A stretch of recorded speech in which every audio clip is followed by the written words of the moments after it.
Good morning friends, how are you? I think all are fine. So PGT commerce के MCQ की ये है हमारी क्लास 4th। तो डेली आपको जो है जितने भी पॉसिबल हो पाते हैं ऑब्जेक्टिव टाइप क्वेश्चंस की जो है प्रैक्टिस करवाई जाती है, ताकि जो आपकी तैयारी है कैसी चल रही है आपको भी पता चलता रहे, और जो भी आपको प्रॉब्लम आती है उसी के ऊपर फिर आपको जो है नेक्स्ट वीडियो प्रोवाइड करवाई जाती है, ताकि वो आपकी कन्फ्यूजन दूर हो सके और एग्ज़ाम में आपको किसी भी टाइप की कोई प्रॉब्लम ना आए। तो किस तरह से आपको क्वेश्चंस को अटैम्प्ट करना है, किस टाइप के क्वेश्चन आएंगे, वो सब चीज़ें आपको इस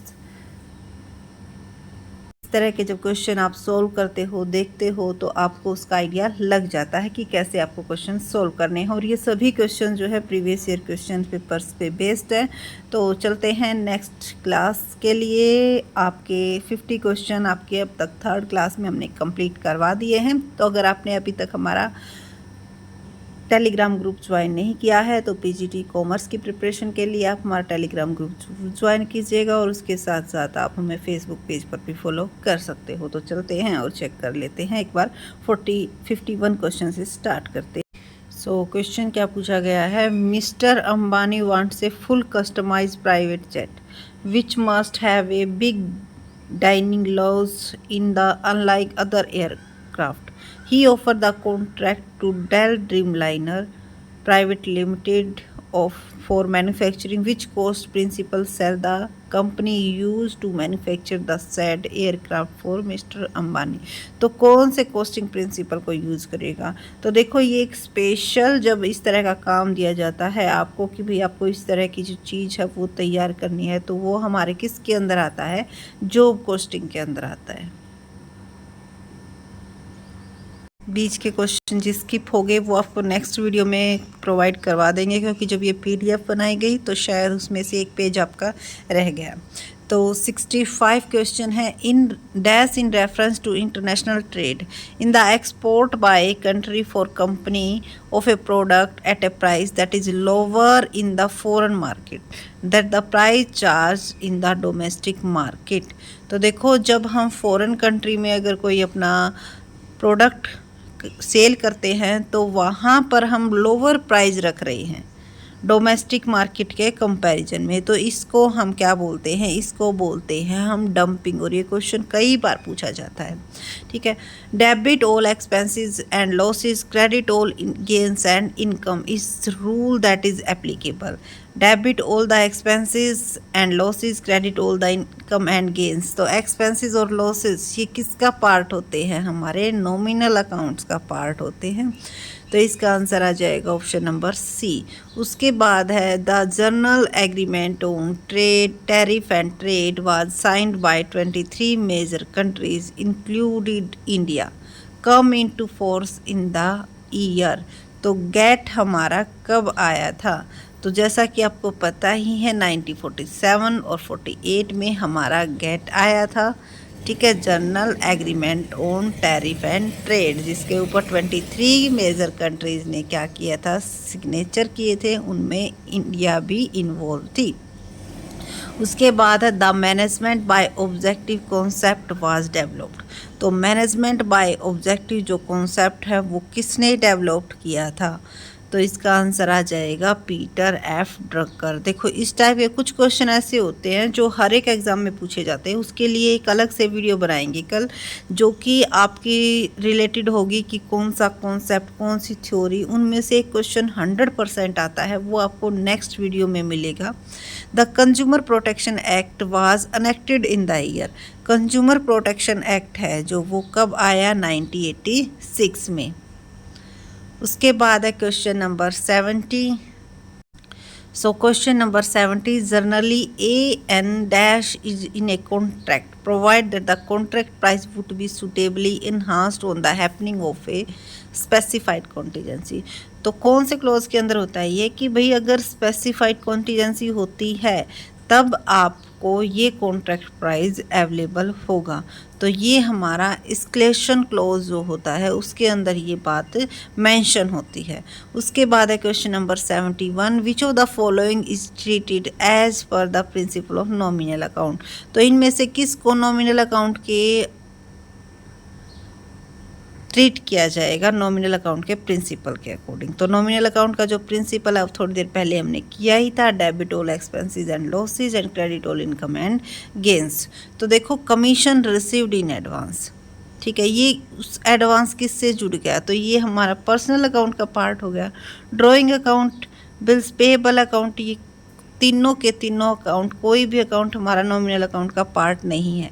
बैड डेब्ट्स रिकवरी अकाउंट, ये हमारा नॉमिनल अकाउंट का पार्ट है। क्यों? क्योंकि ये हमारे एक तरह से क्या हुई है, इनकम हुई है, बैड डेब्ट्स रिकवर हुए हैं, तो इसको हम क्रेडिट में लेके जाएंगे।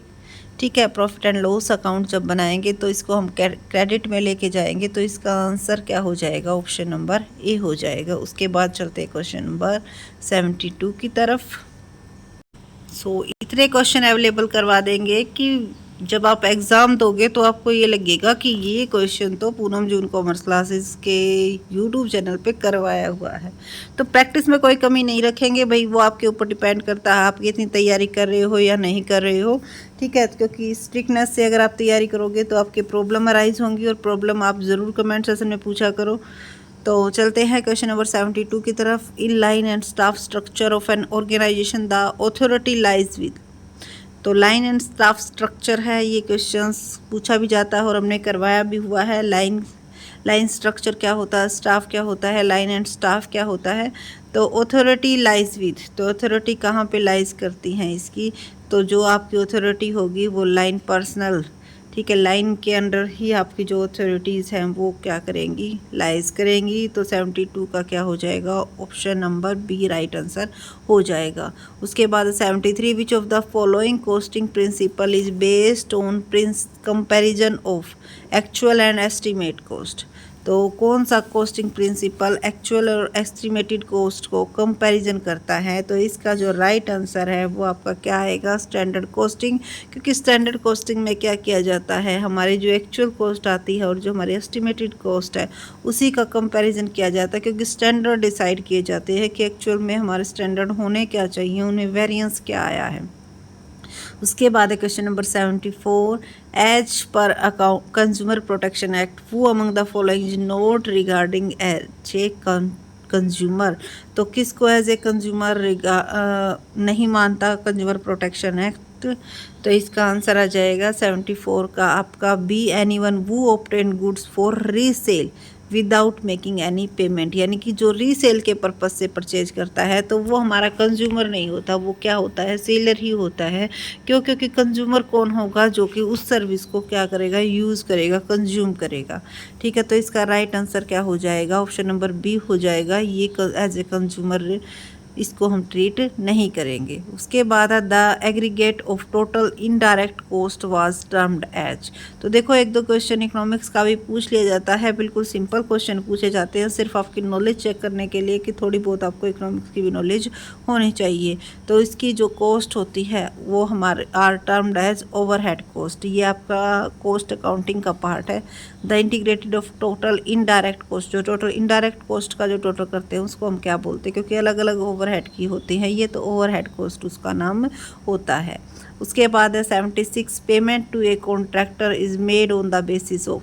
तो payment to a contractor is made, contract को जो हम पेमेंट करते हैं वो हमारी किसके ऊपर बेस होती है, तो जितना हमने कॉन्ट्रैक्ट किया है, जितना हमारा वर्क हुआ है, यानी कि सर्टिफाइड वर्क के बेस पे आपकी जो पेमेंट है वो की जाती है। तो आंसर इसका आ जाएगा ऑप्शन नंबर सी। इसके बाद चलते हैं नेक्स्ट। इसके बाद जो हमारा 78 क्वेश्चन है, according to section 44 of the competition law the penalty for making false statement और omission to furnish material information by any party. तो कोई भी गलत इन्फॉर्मेशन देने या फिर कोई भी चीज़ को छोड़ने या फिर जानबूझकर उस चीज़ को यूज़ न करने के लिए आपको कौन सी कितने रुपए की पेनल्टी लगती है, कंपटीशन लॉ में जो है ये चीज़ मेंशन है आपकी। तो 78 का जो ऑप्शन नंबर ए आ जाएगा। मिनिमम पेनल्टी आपकी 50 लाख और मैक्सिमम पेनल्टी आपकी 1 करोड़ तक हो सकती है। उसके बाद एक बहुत ही इंपॉर्टेंट क्वेश्चन है, the dash the propound by professor William Ouchi. ये इस टाइप के क्वेश्चन बिल्कुल डायरेक्ट आते हैं और पेपर में नंबर स्कोरिंग यही क्वेश्चन होते हैं, क्योंकि इन पर अगर आपको पता है तो बिल्कुल भी सोचने की ज़रूरत नहीं होती है, और पता ही नहीं है तो आप आंसर दे भी नहीं पाते। ठीक है, तो विलियम ओची ने कौन सी थ्योरी प्रोपाउंड की थी आपकी, इसका आंसर आपका आ जाएगा थ्योरी जेड थ्योरी। अगर बात की जाए तो विलियम ओची ने कौन सी थ्योरी दी थी, जेड थ्योरी दी थी। उसके बाद आज की इस वीडियो का last question, management by exception a style of business management typically talks about which of the following. तो मैनेजमेंट एक्सेप्शन इनमें से किसके बारे में बताता है। Target should be achieved within a defined time limit के अंदर हमें टारगेट अचीव करना है। जी नहीं, target should not involve themselves in routine things and must concentration on strategy. तो 80 का जो आंसर आ जाएगा, क्वेश्चन नंबर सी आएगा कि management should not involve themselves in routine thing and must concentration on strategy, कि हमें जो है अपनी स्ट्रेटजी पर कंसंट्रेट करना चाहिए। तो इसका मतलब क्या होता है, देखो इसका मतलब हमारा जो मैनेजमेंट बाय एक्सेप्शन होता है वो क्या कहता है कि मैनेजमेंट सिर्फ और सिर्फ उस टाइम पे इन्वॉल्व करेगा जब अगर हमारा जो हमने स्टैंडर्ड डिसाइड किए गए थे कहीं पर कोई फॉल्स इंफॉर्मेशन मिलती है या फिर कहीं उनको अचीव नहीं किया जा रहा, तो उसी केस में मैनेजमेंट वर्किंग के काम में इन्वॉल्व होगा। अदरवाइज जो डेली रूटीन के वर्क है उनमें इन्वॉल्व नहीं होगा। तो management should not involve themselves in routine thing and must concentration on strategy, क्योंकि वो अपनी स्ट्रेटजी पर कंसंट्रेट करेगा कि किस तरह से उनको अचीव करना है। तो जब ज़्यादा ये लगेगा कि भाई हमने जो अपने गोल्स बनाए थे उनमें बहुत ही ज़्यादा गैप आ रहा है, तो उस टाइम पे वो क्या करेगा, मैनेजमेंट इन्वॉल्व होगा डेली वर्किंग के काम में, वरना वो मैनेजमेंट इन्वॉल्व नहीं होगा, अपना जो अदर फंक्शन है उसके ऊपर वर्क करेगा। यही मैनेजमेंट बाय एक्सेप्शन का मतलब होता है। तो आज के लिए इतना ही काफ़ी, कल मिलेंगे नेक्स्ट वीडियो में। जैसे जैसे एग्ज़ाम पास आता जाएगा आपका जो लेवल है, आपके क्वेश्चंस का लेवल है और नंबर ऑफ़ क्वेश्चंस है वो इंक्रीज़ होते जाएंगे।